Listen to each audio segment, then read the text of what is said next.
Hare Krishna, Krishna Krishna, Hare Hare, Hare Rama, Rama Rama, Hare Hare.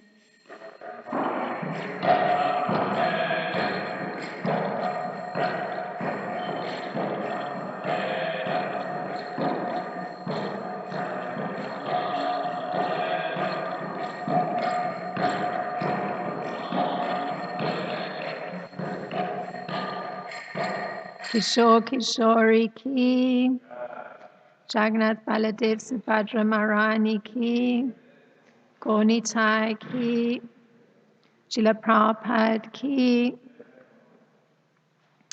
Om Namo Bhagavate Vasudevaya. Om Namo Bhagavate Vasudevaya. Om Namo Bhagavate Vasudevaya.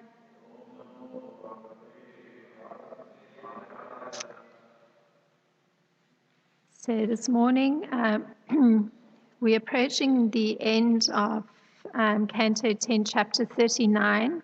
The text for today is 53 through 55. So 53 is on the board. And we can chant responsively. Sunanda Nanda Pramukhai Pashadai Sanakadibihi Sureshar Brahma Rudradyar Nava Bishchad Vijotmai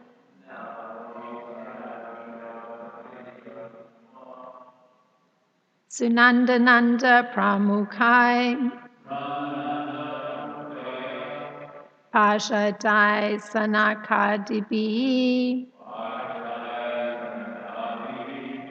Sureshai Brahma Rudradyar Nava Bishchad Vijotamai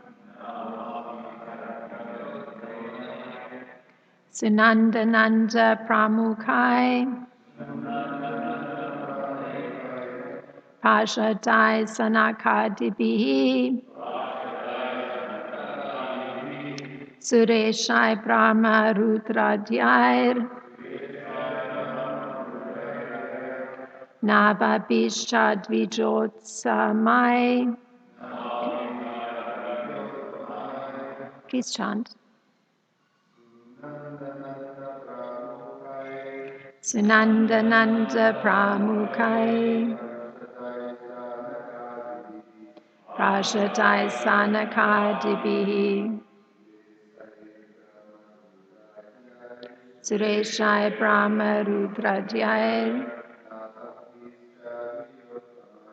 Navad Bishchad Vijotamai. Sunanda Nanda Pramukhai Pashadai Sanakadibihi Sureshai Brahma Rudradyar Nava Bishchad Vijotamai. Sunanda Nanda Pramukhai Prashadai Sanakadibihi Sureshai Brahma Rudradyar Navad Bishchad Vijotamai. Sunanda Nanda Pramukhai Prashadai Sanakadibihi Sureshai Brahma Rudradyar Navad Bishchad Vijotamai. I'll read the Sanskrit through to 55 and then the word for word. Prahada Narada Vasu Pramukhar Bhagavatsotamai Stuyamanam Pritag Bhavair Vajobir Amalatma Bihi Shriya Pushtya Gira Kantya Kirtya Tushtet Yorjaya Vidyaya Saktya Mayaya Chanishe Vitam. So the word for word for text 53. Sunandananda Pramukhai, headed by Sunanda and Nanda. Parshadai, by his personal attendants. Sanaka Adibihi, by Sanaka Kumar and his brothers. Sura Ishai, by the chief demigods. Brahma Rudra Ajay, headed by Brahma and Rudra.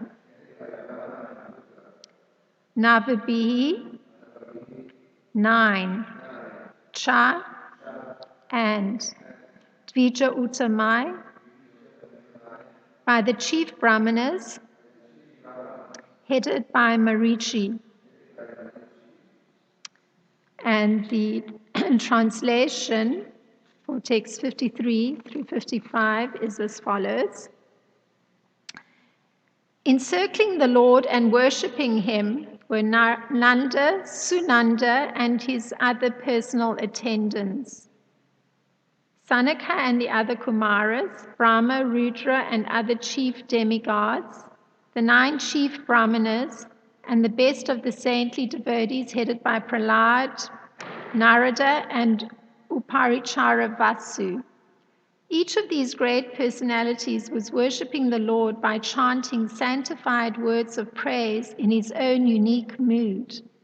Also in attendance were the Lord's principal internal potencies, Shri, Pushti, Gir, Kanti, Kirti, Tushti, Ila, and Urja, as were his material potencies, Vidya, Avidya, and Maya, and his internal pleasure potency, Shakti.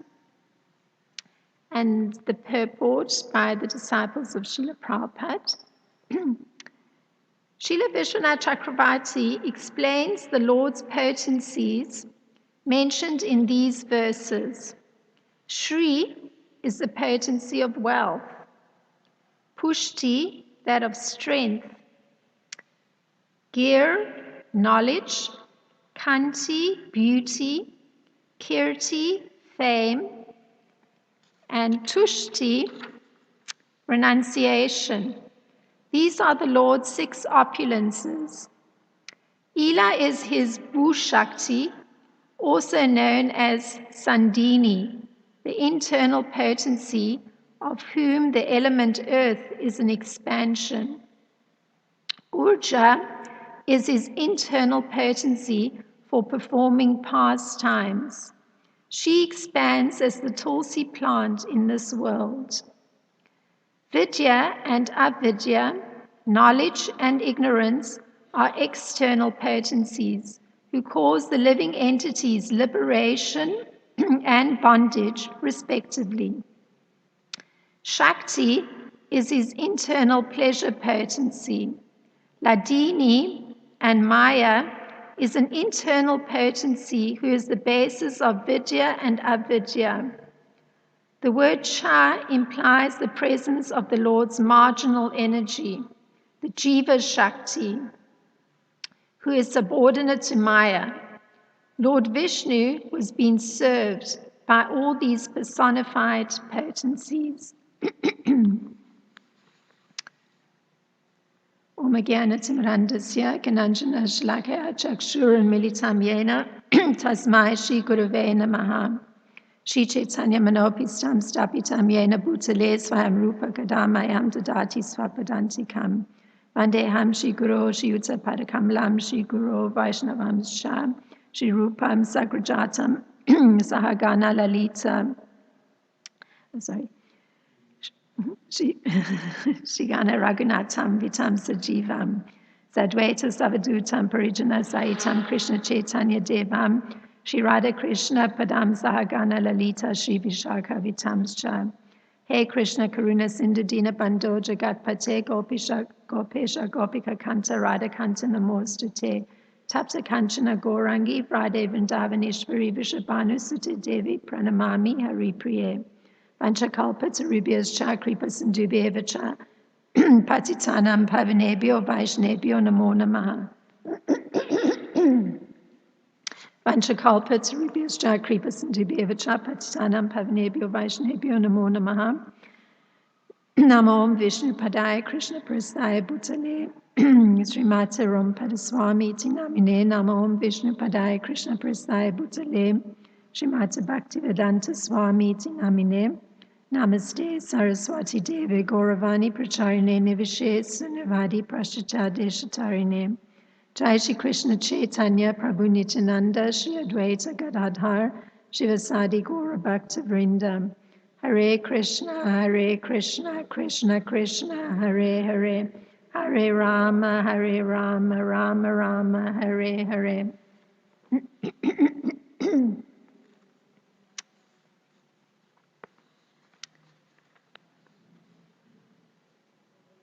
So it's rather a long verse, or 3 verses that are falling into one. And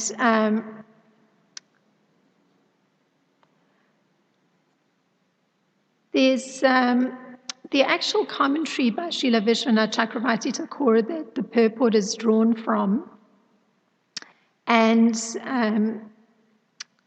there's a section of the purport that isn't mentioned in this BBT purport here. So I thought to look at that section of the purport that wasn't concentrated on here. So Srila Vishwanath Chakravarti Thakur, he gives a detailed breakdown of the directions that each of the Lord's associates was facing. And there are 8 directions, and these associates were encircling the Lord. So there are, sorry, I don't know what happened to the voice this morning.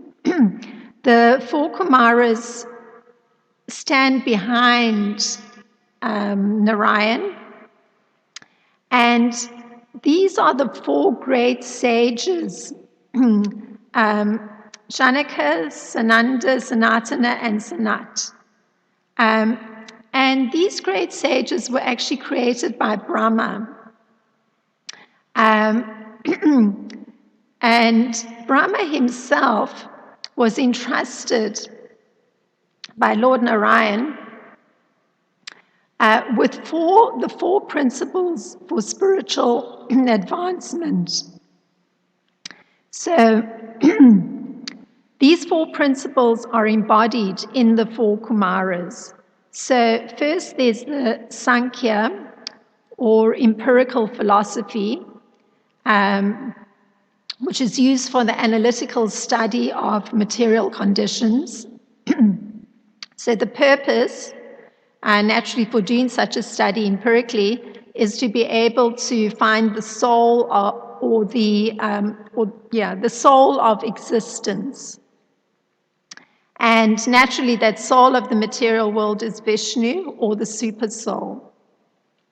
Now, since the real purpose of philosophical research is to find the ultimate goal of life, and since the ultimate goal of life is self-realization, there's no difference between the conclusions that are reached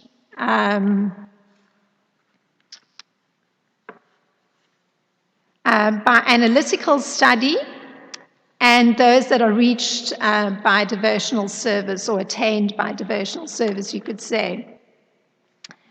So the conclusions that are reached by the two processes are not different. By Sankhya philosophy, one comes to the conclusion that the living entity is not part of the material world, but is a relatively small part, inextricably connected to the complete whole. And yoga or mysticism, I'm just going to comment that this particular understanding that Sankhya philosophy is coming to the conclusion that the living entity is not part of the material world is coming from Bhagavad Gita 5.6. There's a discussion on that point. So moving from there, because I'm looking at these personalities that are surrounding Lord Narayan and also focusing on what each of these personalities are representing. So there was that, they're representing these four principles that allow for spiritual advancement. So that was the first principle. This particular one that empirical analytical study is a principle that is present or embodied in one of the Kumaras to allow for the gradual upliftment of humanity.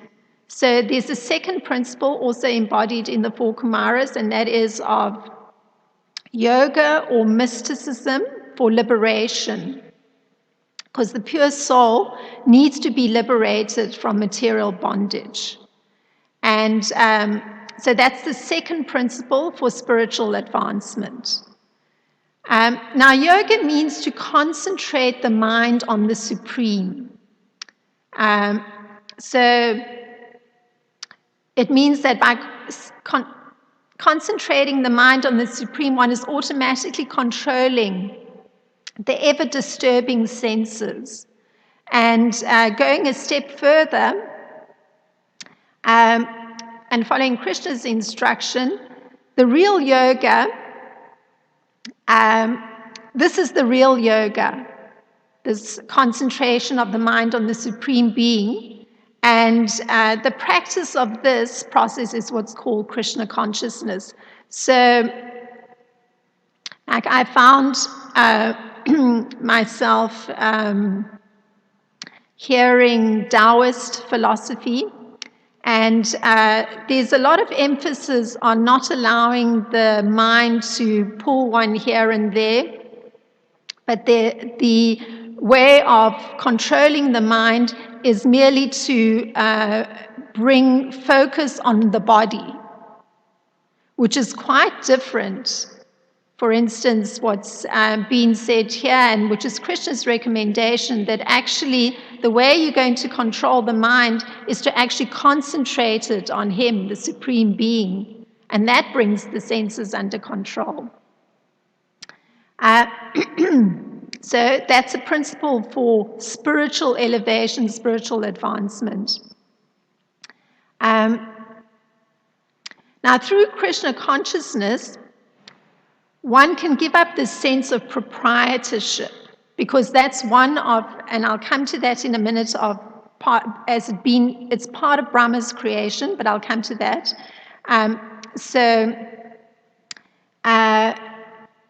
By giving up the sense of proprietorship, one's able to correctly discharge one's duties.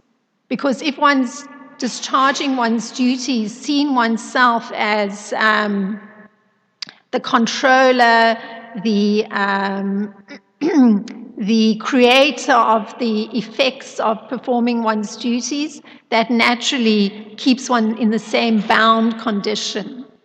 So discharging duty in the Krishna conscious way is in fact the means of adopting this principle of yoga that was a creation of Lord Brahma and that is embodied in the Kumaras. And this is discussed in Bhagavad Gita 249. So this is how Krishna puts it. Perform your duty equiposed, O Arjuna, abandoning all attachment to success or failure. Such equanimity is called yoga. And the verse, Yoga Shakuru Karman, Sangam Tyaktva Dhananjaya, Siddhi Asiddhyo Samobhutva Samatvam Yoga Uchyate. Now, the third principle for spiritual advancement, embodied in the Kumaras and created by Lord Brahma, is Vairagya. So this means the acceptance of complete detachment from material enjoyment. Because this is what's going to elevate oneself to higher spiritual understanding. There has to be that detachment of the mind, the senses, from wanting to enjoy the material objects that are in front of one. And the fourth principle for spiritual elevation created by Lord Brahma is tapas, or the austerities one performs voluntarily for spiritual perfection. And Brahma himself received this instruction, so he's creating that, or it's part of his creation in this material world. So Brahma was told, O Brahma, practice spiritual association by this mantra, then all your spiritual desires will be fulfilled. And that particular mantra that Lord Brahma received is the fifth Gayatri mantra. And the Sanskrit given in Sri Brahma Samhita for the instruction given to Lord Brahma was tapas tvam tapa etena tava siddhir bhavishyati. Now, there are other voluntary austerities for spiritual perfection. And these are given in Srimad Bhagavatam in the 11th canto and the 3rd chapter, the 24th verse. So here it is. Those other austerities, voluntary austerities for spiritual elevation. To serve the spiritual master, the disciple should learn cleanliness, austerity, tolerance, silence, study of Vedic knowledge, simplicity, celibacy, non-violence, and equanimity in the face of material dualities such as heat and cold, happiness and distress. So, despite the mind's irrationality, this is a common problem, one should remain fixed in executing the proper duties of life. And one irrational impulse that's present in the mind that needs to be controlled is that of burning anger, or wanton lust, or greed. So not controlling any one of these means one loses one's power to understand one's actual situation, this need for spiritual elevation, and the situation that one is actually in by the creation of Lord Brahma. So these sages, the four Kumaras, they're very significant in Brahma's creation, for they were the antithesis of the prior creation of Brahma. Because the first creation of Brahma was actually creating those facets of ignorant functioning. So he first did that, and then came the means for spiritual elevation, and hence no longer remaining in the suffering condition that he's creating.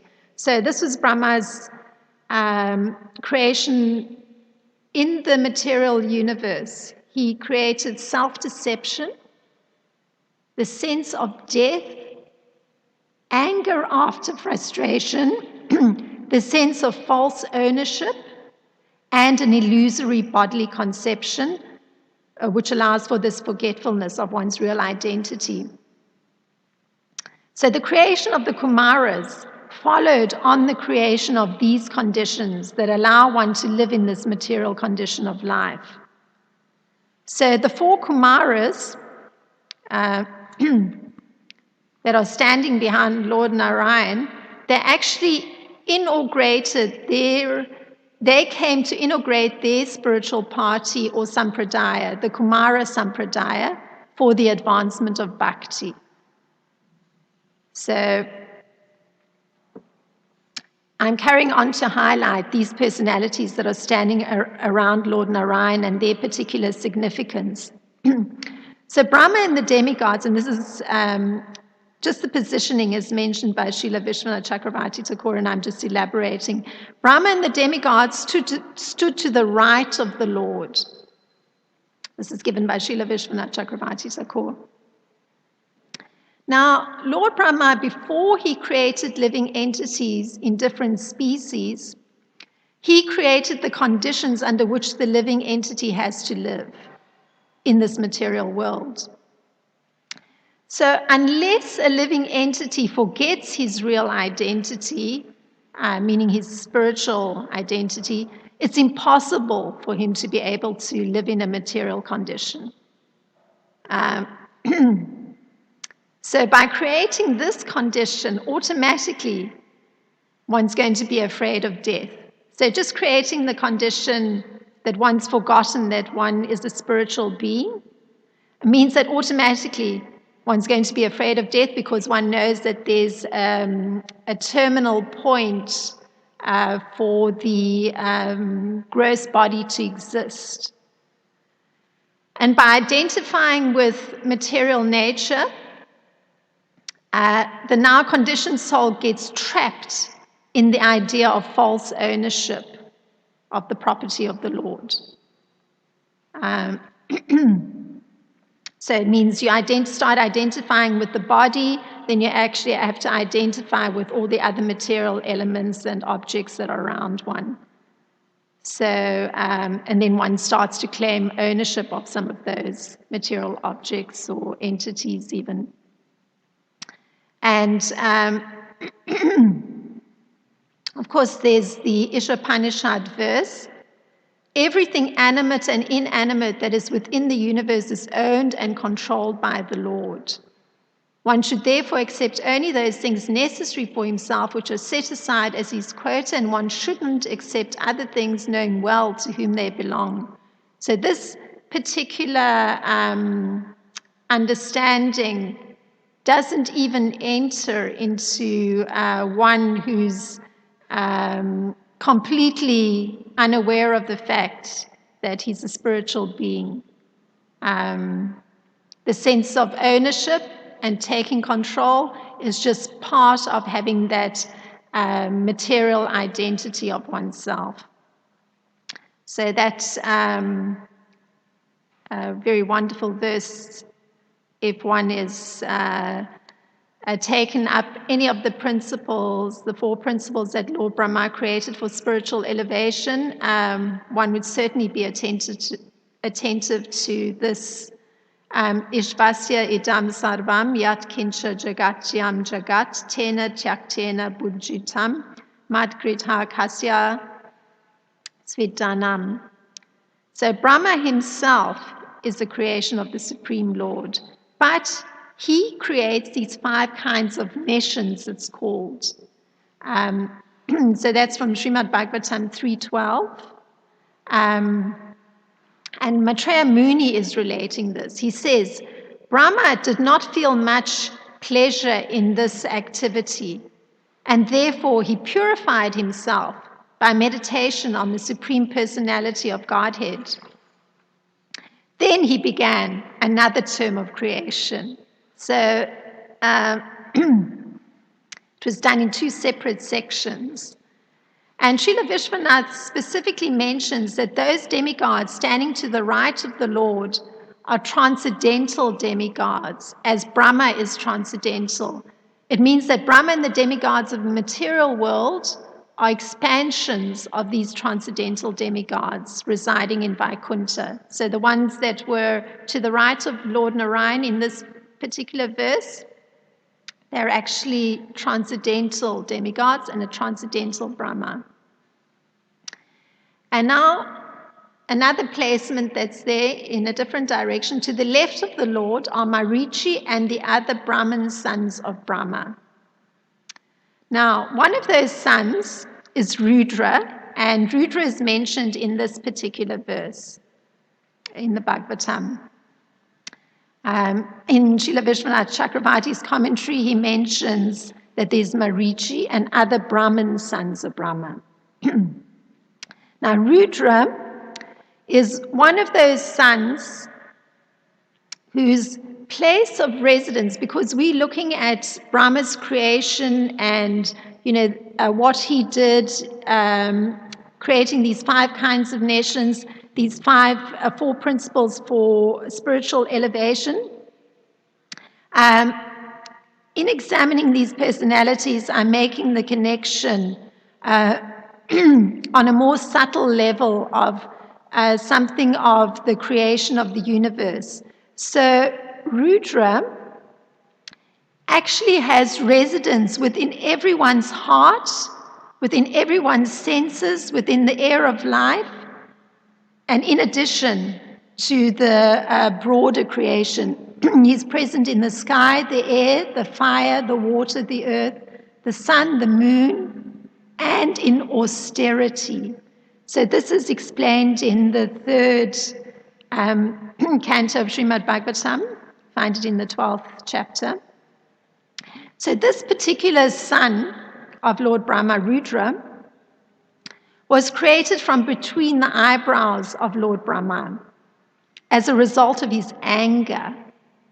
And the reason for Lord Brahma's anger, after he had created the Kumaras, who were his first creation, they refused to follow his order. And his order had been, now generate progeny. He just uttered the order, but they refused to do so. So Lord Brahma actually had anger, which he tried to control, but actually that anger came from his eyebrows. And Rudra was that child that came from between his eyebrows, and he was a mixed color of red and blue. So mode of passion. Now there's a connection between the creation of Rudra, and he's got other names too. Manu, Maninasa, Mahan, Shiva, Ugrareta, Kala, Vamam Deva. So Lord Brahma, earlier on he'd created this condition of anger after frustration, and Krishna describes something of what this is, because Krishna takes it back to where the origin is, and here we're seeing that Lord Brahma himself had something of that anger. So this is Krishna's description of what the origin of this is. It is lust only, Arjuna, which is born of contact with the material mode of passion and later transformed into wrath, which is the all-devouring sinful enemy of this world. So karma esha, krodha esha, rajaguna samudbhava, mahasham no, oh, my computer's changed it, sorry. I don't know if this word is correct. The next one, sorry. Vidhi evam iha vaninam. So the explanation of the connection is that the Rudra principle is operating in the heart where anger is generated. So this anger is coming from an egocentric attitude. One thinks oneself to be the all in all. So it means that when one is in center stage, the main entity around which everything revolves, then anger develops in the heart. And this is further shown through the senses. And so this is, one may see somebody who's angry, their eyes get a little bit red or hot, and there may even be kicking of legs or clenching of the hands. So these are all actually proof of Rudra's presence in these places. So particularly here, the importance of Lord Brahma's creation of austerity or tapas for spiritual perfection is the antidote for that. So tolerance and preventing the mode of passion of being degraded into the mode of ignorance, because wrath is a manifest form of ignorance. Wrath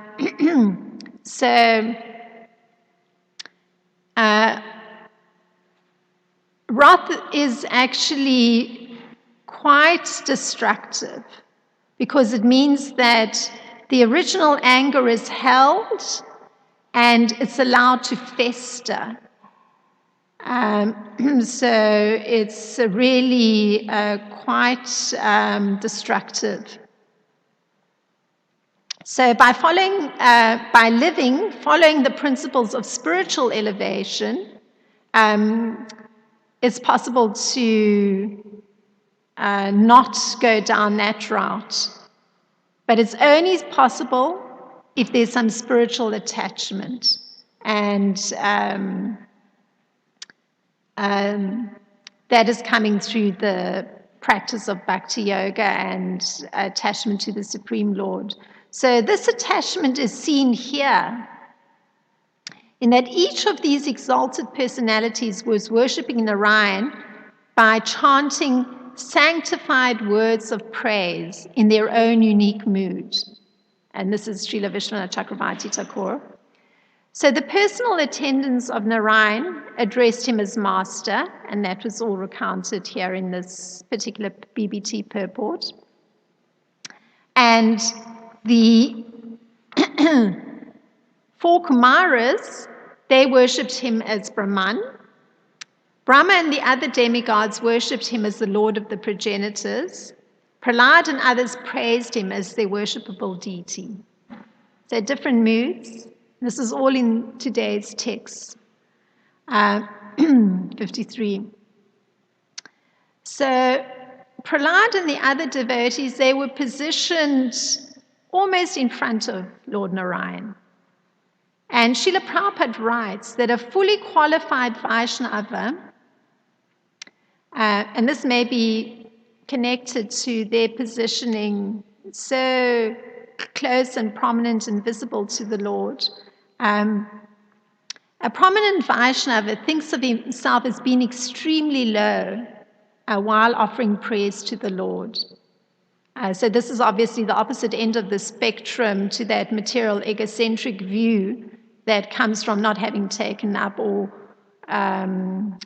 being very immature in the taking up of spiritual principles that are allowing for spiritual elevation. So Prahlad says, "How is it possible for me, who have been born in a family of asuras, to offer suitable praise to satisfy the Supreme Personality of Godhead? Even until now, all the demigods headed by Lord Brahma and all those saintly persons could not satisfy the Lord by streams of excellent words, although such persons are very qualified, being in the mode of goodness. Then what is to be said of me? I'm not at all qualified."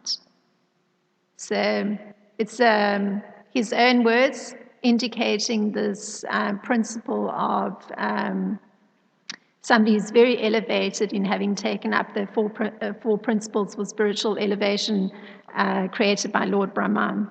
There's that sense of not being qualified. So you can see how it's completely on the opposite end of the spectrum to having an egocentric view of seeing oneself as the center of everything. So Through taking advantage of the principles of spiritual elevation as created by Lord Brahma, one can generalize and say that all Vaishnavas need to think in this manner. That is, not being proud of one's Vaishnava qualifications. So in light of this, one can consider that the first question asked by Manu, the father of mankind, to Brahma, which he did with folded hands. So Manu was one of the names for Rudra. So I'm just considering these various personalities that are standing there with Lord Narayan. And something of their role in creation and something of what they represent and something of how they've taken up the yogic principles for self-realization and how it's manifesting in them. So he says, Manu, when he's talking to Lord Brahma, you are the father of all living entities and the source of their subsistence because they are all born of you. Please order us how we may be able to render service unto you. That's the first thing said by Manu when he's created by Lord Brahma. That's also from the 3rd canto, 13th chapter of Srimad Bhagavatam. So the answer being that the son's duty once grown up is to render service to the father. So because Brahma is the direct recipient of knowledge from the personality of Godhead, then anyone discharging their entrusted duties in disciplic succession from Brahma is sure to gain fame in this life and salvation in the next. That's Srila Prabhupada's teaching. And one can understand why. To actually have developed knowledge of the Supreme Personality of God, it only brings one to this position of extreme humbleness and awareness of one's smallness in relation to the Supreme Lord.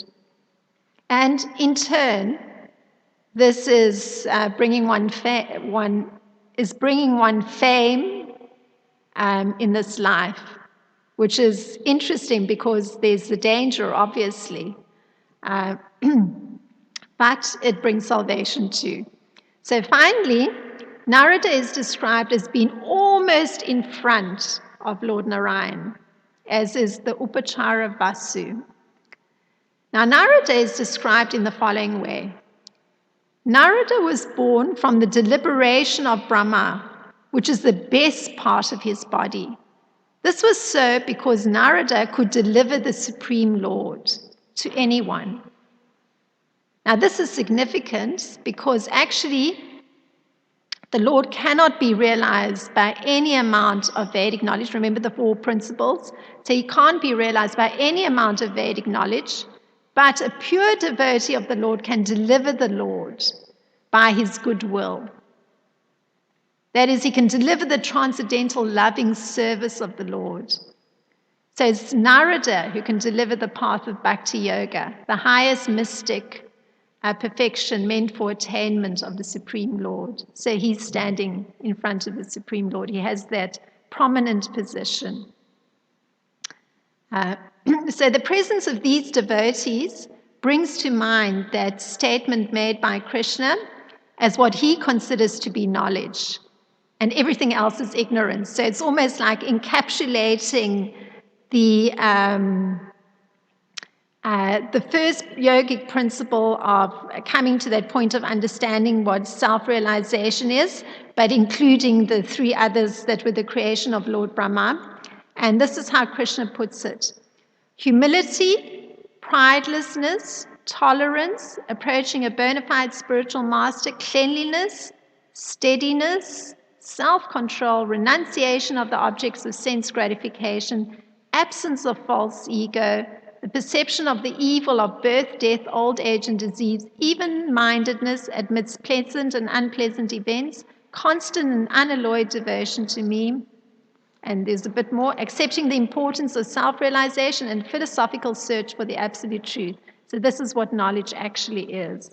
So I'm stopping here. This was just a little examination of these personalities standing in the 8 directions around Lord Narayan and the implications in terms of their part in the creation and how it's impacting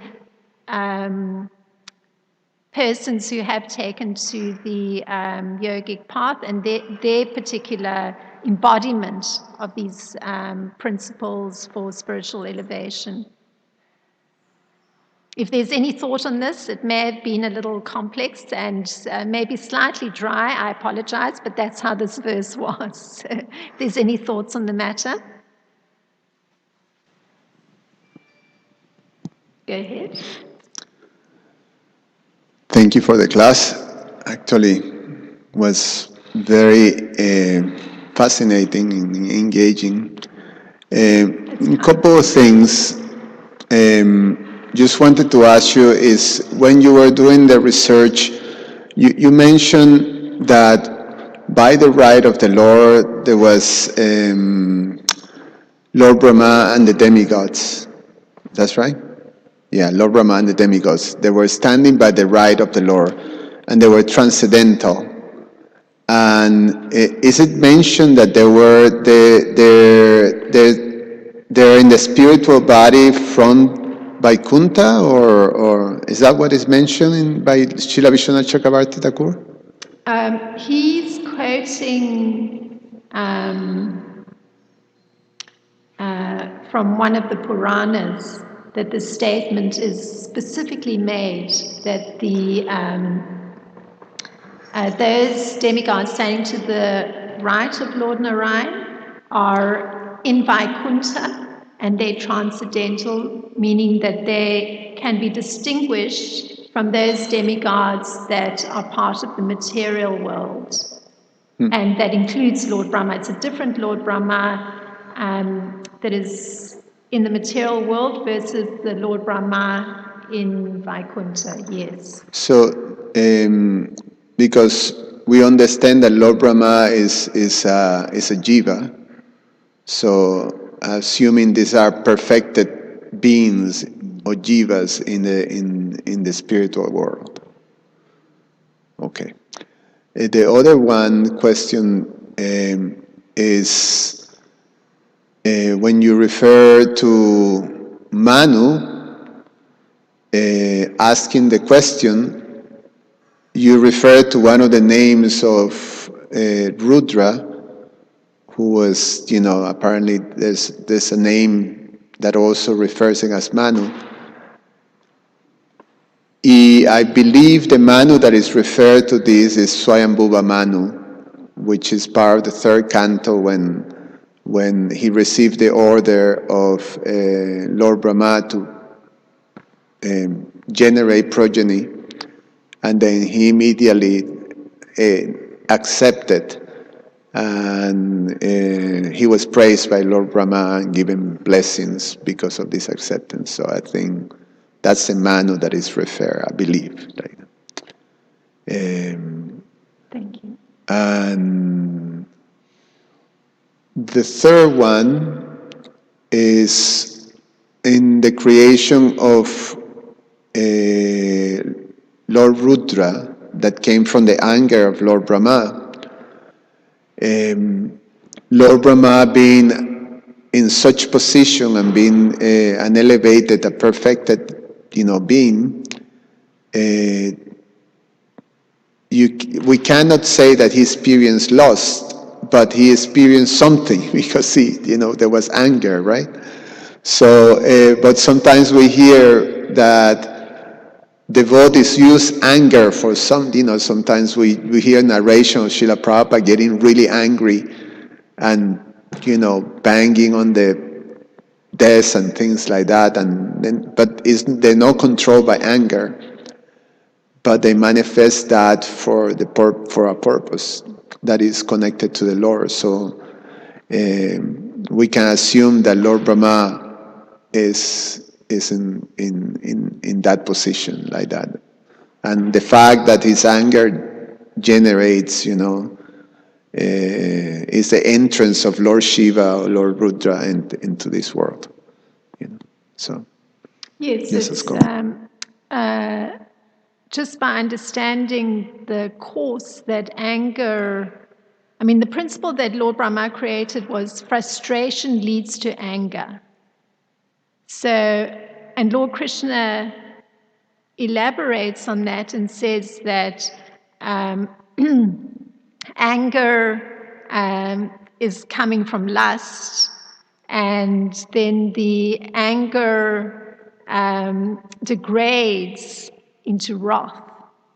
So just by virtue of the fact that there wasn't that degradation into wrath on the part of Lord Brahma indicates the transcendental aspect. It's not on a material level at all. In fact, the most exalted personality emerged. So yes, there's definitely that distinction to be made. He's not at the mercy of the anger or at the mercy of lust. I mean, there's mention in the Srimad Bhagavatam that there was an attempt to control the anger, but it didn't follow the material course that anger follows.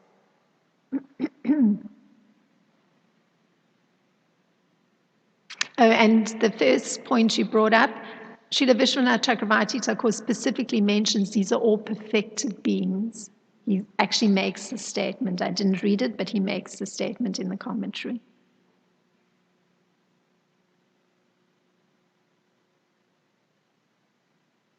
I don't know if there's anything else. Thank you. It is a complex verse. Thank you very much for your kind attention. Srila Prabhupada Ki Jai.